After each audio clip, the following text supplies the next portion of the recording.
அனைவருக்கும் வணக்கம். இன்னைக்கு நாம பார்க்க போறது ராமாயண கிளை கதைகளில் ஒன்னான சபரிங்கிற பொண்ணோட கதை தான். இந்த சபரிங்கிற பொண்ணு யாரு, இவங்களுக்கும் ராமாயண கதைக்கும் என்ன சம்பந்தம், வாங்க ஒரு கதை மூலமா தெரிஞ்சுக்கலாம். பண்டைய காலத்தில் தவமும் பக்தியும் நிறைந்த முனிவர்கள் பலர் வாழ்ந்தாங்க. அந்த காலத்துல ரிஷ்யமூக வனம்னு ஒரு வனம் இருந்தது. அந்த வனத்துக்கு பக்கத்துல ஒரு சிறிய காடு இருந்தது. அதுல மதங்க முனிவருங்கிற ஒரு ஞானி ஆசிரமம் அமைச்சு தவம் செஞ்சு வாழ்ந்துட்டு வந்தாரு. அவருக்கு பல சிஷ்யர்கள் இருந்தாங்க. அந்த ஆசிரமத்துல ஒரு பெண் சிஷ்யையும் இருந்தாங்க. அவங்க பெரிய செல்வந்தரோ பண்டிதரோ எல்லாம் இல்லைங்க. அவங்க சாதாரண பழங்குடியில பிறந்த ஒரு பெண். அந்த பெண்ணோட பெயர் தான் சபரி. இவங்க தான் இந்த கதையோட நாயகி. சபரிங்கிற ஒரு பழங்குடி பெண் எப்படி துறவி ஆனாங்க, அவங்களுக்கும் ராமாயணத்துக்கும் என்ன தொடர்புன்னு தெரிஞ்சுக்கணும்னா கதையை தொடர்ந்து கேளுங்க. சபரி பிறந்தது பழங்குடி சமூகத்துல. கல்வி, வேதம், யாகம்னு எதுவுமே சபரிக்கு தெரியாது. ஆனா அவளோட மனசு முழுவதுமா பக்தியால நிரம்பி இருந்தது. அவ தன்னோட வாழ்க்கை லட்சியமா எப்பவுமே சொல்றது, நான் கடவுளை காணதான் பிறந்தேங்கிற வார்த்தை மட்டும்தான். இந்த சபரி சின்ன வயசுல இருந்தே மத்தவங்களுக்கு உதவி செய்யறதுதான் தன்னோட கடமையா நினைச்சு வாழ்ந்துட்டு வந்தா. அவ வாழ்ந்த அந்த கிராமத்துல திருமண நிகழ்ச்சிக்காக ஆடு பலியிடுற வழக்கம் இருந்தது. இந்த மாதிரி சடங்குகளுக்காக கொண்டு வர்ற ஆட்டோட கண்கள்ல கண்ணீரை பார்த்ததும் அவளோட மனசு ரொம்பவும் கஷ்டப்பட்டது. அப்போதுதான் அவளோட மனசுல ஒரு கேள்வி வந்தது. இந்த உயிரை யாருக்காக பலியிடுறோம்? கடவுள் தான் உயிரை கொடுக்கிறாரு, நாம் அதை எடுக்கலாமான்னு யோசிச்சா. அந்த இரவே அவ தன் ஊரை விட்டே வெளியேறினா. காட்டுக்குள்ள போனா. அங்கதான் அவ மதங்க முனிவரை சந்திச்சா. முனிவர் அவ மனசுல இருக்கிற எண்ணத்தை புரிஞ்சுக்கிட்டாரு. சபரி முனிவரை பார்த்து, முனிவரே, நான் சாதாரண பழங்குடியில் பிறந்த ஒரு பெண். எனக்கு கடவுளை பார்க்க வேண்டும்ங்கிற ஆசை இருக்குது. அதற்காக என்னை உங்க சிஷ்யையாக ஏத்துக்கொண்டு வழிகாட்டுவீர்களான்னு கேட்டா. அதுக்கு முனிவரோ, நீ எனது அருகிலேயே இருந்து பக்தியோடு சேவை செய்யணும் ஆசி வழங்கினாரு. அதுக்கப்புறம் சபரி அந்த ஆசிரமத்திலேயே தங்கி கடவுளை நினைத்து சேவை செஞ்சு வாழ ஆரம்பிச்சா. நாள்தோறும் முனிவர்களுக்கு சீடர்களுக்கும் குளிர்ந்த நீர் கொண்டு வர்றது, காய்கறி எடுப்பது, பூக்கள் பறிப்பது, யாகத்துக்கு இடத்தை தயார் பண்றதுன்னு இந்த மாதிரி வேலைகள் எல்லாம் அவளோட கடமையா நினைச்சு செஞ்சிட்டு இருந்தா. இப்படி எல்லா வேலைகளையும் அந்த இறைவனுக்கே செய்யறதா நினைச்சு முழு ஈடுபாட்டோட செஞ்சிட்டு இருந்தா. இத பார்த்துட்டு இருந்த மதங்க முனிவர் சபரி கிட்ட, சபரி, உனது மனம் மிகவும் தூய்மையானது. நீ ஒரு நாள் தெய்வத்தை காண்பாய். உனது பக்தி வீணாகாதுன்னு பல முறை சொல்லியிருக்காரு. அதற்கான காலமும் வந்தது. மதங்க முனிவருக்கு வயது முதிர்ச்சி ஏற்பட்டது. ஒரு நாள் அவர் சபரியை கூப்பிட்டு, சபரி, நான் இப்பொழுது பரமபதம் செல்ல போகிறேன். ஆனால் ஞாபகம் வைத்துக்கொள், ஒரு நாள் இந்த காட்டில் ஸ்ரீராமர் வருவார். அவர் வேறு யாரும் இல்லை. அவர்தான் விஷ்ணுவின் அவதாரம். அவர் உன்னை சந்திப்பார். அவருக்கு உன் சேவை மிகுந்த மகிழ்ச்சியை கொடுக்கும்னு சொல்லிட்டு அவர் இறந்து போனார். அந்த நாள்ல இருந்து ராமரை எப்போ காண்போங்கிறது தான் சபரியோட வாழ்க்கை குறிக்கோளாவே இருந்தது. ராமரின் வருகைக்காகவே தன் வாழ்நாள் எல்லாம் காத்துட்டு இருந்தா. காலங்கள் மாறின. சீடர்கள் எல்லாரும் தங்களோட தவத்தை முடிச்சிட்டு தூர தேசத்துக்கு போனாங்க. ஆசிரமமே வெறிச்சோடி இருந்தது. ஆனா சபரி மட்டும் அங்கேயே தங்கி ராமருக்காக காத்துட்டு இருந்தா. தினமும் காலையில குளிச்சு பூஜை செஞ்சு மலர்களால் அலங்கரிச்சு ராமருக்காக தினமும் பழங்களை சேர்த்து வைப்பா. இன்னைக்கு ராமர் வருவாராங்கிற எண்ணத்துல தினசரியா இந்த வேலைகள் எல்லாம் தொடர்ந்து செஞ்சிட்டு இருந்தா.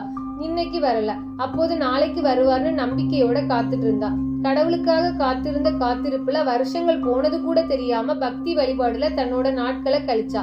எதுவா இருந்தாலுமே வாழ்க்கையில எளிமையா கிடைக்கிறத விட காத்திருந்து கிடைக்கும் போது அதோட மகத்துவம் அதிகம்தான். அப்படிதான் சபரிக்கும் அவளோட காத்திருப்புக்கான பலன் கிடைக்கிற அந்த அற்புத நாளும் வந்தது. இதே சமயம் அயோத்தி அரண்மனையில கைகையால ராமர் 14 வருஷங்கள் வனவாசம் செல்ல வேண்டிய நிலைமை வந்தது. ராமர் அயோத்தியில இருந்து வனவாசம் கிளம்பியிருக்காரு. அவரோட சீதாதேவியும் லக்ஷ்மணனும் வந்தாங்க. 3 பேரும் காட்டுல குடிசை அமைச்சு வாழ்ந்துட்டு இருந்தாங்க. அப்போதான் ஒரு நாள் சீதையை ராவணன் கடத்திட்டு போனான். சீதையை தேடி ராமனும் லக்ஷ்மணனும் காட்டுக்குள்ள பல இடங்கள்ல தேடி அலைஞ்சாங்க. அப்படி காட்டுக்குள்ள சீதையை தேடி வரும்போதுதான் வழியில முனிவர்கள் தங்கியிருந்த ரிஷ்யமூக வனத்தை வந்து சேர்ந்தாங்க. அந்த வனத்தை தாண்டி போன சமயத்துல ராமரோட தன்னோட மனசுல ஒரு அமைதி இல்லா நிலையை உணர்ந்தாரு.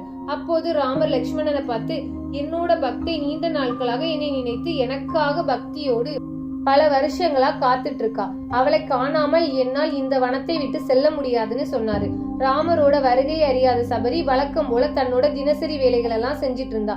திடீர்னு அவளோட மனசுல ஒரு இனம் புரியாத சந்தோஷம். இன்று ராமர் வருவாரோன்னு நினைச்சிட்டே நடந்தா. அப்போது திடீர்னு ஒரு குரல், பெண்ணே, இங்கு யாராவது வாழ்கிறார்களான்னு கேட்டது. உடனே சட்டுன்னு திரும்பி பார்த்த சபரி ஆச்சரியத்துல வாயடைச்சு நின்னா. அப்போ அவளுக்கு பேசுறதுக்கு வார்த்தையே வரல. பொதுவா நாம பல வருஷங்களா காத்துட்டு இருந்த ஒரு பொருளோ அல்லது ஒரு நபரோ எதிர்பாராத நேரத்துல நம்ம முன்னாடி நம்ப முடியாமலே வந்து நின்னா என்ன பண்றதுன்னு தெரியாம ஒரு நிமிஷம் வாயடைச்சு நிப்போலாம், அது மாதிரிதான் சபரியோட நிலை இருந்தது. பல வருட காத்திருப்பு முடிவுக்கு வந்தது. யாரை காண தன் வாழ்நாள் முழுவதும் காத்திருந்தாலோ அந்த நாளும் வந்தது. அவள் வாழ்க்கைக்கான அர்த்தம் கிடைக்க போற நாள். வயது முதிர்ந்தாலும் முதிராத உள்ளத்தோடு காத்திருந்த சபரியின் காத்திருப்பு இன்று நிறைவேறியது. ராமனை கண்டேன், என் இறைவனை கண்டேன், என் உயிரான என் தெய்வத்தை கண்டேன்னு சொல்லி ஆனந்த வெள்ளத்துல மூழ்கினான். அவள் ராமனை பார்த்து, பிரபு, எத்தனை வருடங்கள் இந்த நாளுக்காக காத்திருந்தேன், இன்று அந்த பாக்கியம் எனக்கு கிடைத்ததுன்னு சொல்லி அவங்க 2 பேரையும் ஆசிரமத்திற்கு அழைச்சிட்டு போய், பிரபு, இது என் புனித குலத்தின் நீர், என் குருவின் ஆசிரமத்தின் நீர்னு சொல்லி குளிர்ந்த நீரை கொடுத்தா. அடுத்து அவங்களுக்காக சாப்பிட வச்சிருந்த பழங்களை எடுத்து ராமருக்கு கொடுக்கறதுக்கு முன்னாடி ஒவ்வொன்னா ருசி பார்த்து கொடுத்தா. இத பார்த்த லக்ஷ்மணனுக்கு ஆச்சரியமா இருந்தது. அவளோட செயலுக்கான காரணம் புரியாம ராமரை பார்த்தான். ராமருக்கு அவளோட தூய எண்ணமும் பக்தியும் புரிஞ்சுது. ராமர் லக்ஷ்மணனை பார்த்து, லக்ஷ்மணா, என்ன குழப்பம்னு கேட்டாரு. அதுக்கு லக்ஷ்மணர், இந்த பெண்ணின் செயலுக்கான காரணம் என்னன்னு கேட்டான். இவங்க 2 பேரும் பேசிட்டு இருந்ததை பார்த்த சபரி, என் ராமனுக்கு கசப்பான பழம் வரக்கூடாது, அதான் ஒவ்வொரு பழமாக ருசி பார்த்து இனிப்பான பழங்களை மட்டும் கொடுக்கறேன்னு சொன்னான். இவளோட இந்த தூய்மையான பக்தியை பார்த்து லக்ஷ்மணன் ஆச்சரியப்பட்டார். உடனே ராமர் சபரியை பார்த்து, சபரி, உன் பக்தி உலகம் முழுவதும் பேசப்படும், நீ தெய்வத்தை அடைய எந்த வரம்பும் இல்லை என்று நிரூபித்தாயின்னு ஆசி கூறினார். உடனே அவர் ராமரோட காலில் விழுந்து கைகூப்பி அழுதா. அவ தன்னோட கண்களை மூடினாள். அந்த நொடியில் அவள் இறைவன் பதம் அடைந்தாள். அவளோட குருவின் பக்கத்தில் சென்று ஒளியில் இணைந்தாள். ராமரும் லக்ஷ்மணரும் அந்த ஆசிரமத்தில் தங்கி அந்த ஆசிரமத்தை சுத்தி பார்த்தாங்க. அங்கு பூத்திருந்த மலர்கள், காற்றில் பரவுகிற துளசி மனம், அங்கு சுத்தமான இடம் எல்லாமே அவளோட மனசோட புனிதத்துக்கு சாட்சியா இருந்ததுன்னு சொல்லலாம். இறுதியா ராமர் சொன்னார், லக்ஷ்மணா, இங்கே ஒரு பெண் மட்டும் இருந்தாலும் இங்கு ஒரு ராஜ்யத்தின் மதிப்பு இருக்கிறது. உண்மையான பக்தி இதுதான். சபரியோட இந்த கதை இன்று வரைக்கும் பக்தியோட உச்சம்னு போற்றப்படுது. இந்த கதை நமக்கு சொல்றது என்னன்னா, தெய்வத்தை அடைய கல்வி, வர்க்கம், பிறப்பு எதுவும் தடை கிடையாது. தூய மனம் இருந்தால் போதும். இந்த பெண் சபரியோட பெயரால தான் இன்றைய சபரிமலை அந்த பெயர் பெற்றதுன்னு சொல்றாங்க. இன்றும் சபரியின் பக்தி ஆயிரக்கணக்கான மனங்களில் நம்பிக்கையை ஏற்படுத்துகிறது. இன்றைய காலகட்டத்துல கடவுள் இருக்கிறாரா இல்லையாங்கிறத பத்தி நிறைய வாக்குவாதம் இருந்துட்டு தான் இருக்குது. கடவுள் இருந்தா ஏன் நமக்கு இந்த நிலைமைன்னு நினைக்கிற மக்களுக்காக ஒரு வாக்கியம். எத்தனை ஆண்டுகள் கடந்தாலும் உண்மையான நம்பிக்கை ஒரு நாள் பலிக்கும். தெய்வம் தாமதிப்பான், ஆனால் மறக்க மாட்டான். இத மட்டும் மனசுல வச்சுக்கோங்க. சபரியின் வாழ்க்கை பக்தியின் காத்திருப்புக்கு ஒரு சிறந்த உதாரணம்னு சொல்லலாம். அவள் எதிர்பார்த்து காத்திருந்த தெய்வம் வந்தான். அவள் பக்தி இன்று வாழ்கிறது. பக்தியில் நம்பிக்கையை விட பொறுமை ரொம்ப முக்கியம். கடவுள் கஷ்டம் தந்தாலும் அதற்கான தீர்வையும் அவனேதான் நிர்ணயித்திருப்பான். அதற்கான காலம் வரும் வரையில் பக்தியோடு காத்திருப்போம். இந்த கதை உங்களுக்கு பிடிச்சிருந்துன்னா லைக் பண்ணுங்க. உங்களோட கருத்தை கமெண்ட்ல சொல்லுங்க. மேலும் இந்த மாதிரி புராண கதைகளை தெரிஞ்சுக்கணும்னா தினமொரு கதை சேனலை சப்ஸ்கிரைப் பண்ணுங்க. தினமொரு கதையில் கதை கேட்ட அனைவருக்கும் நன்றி.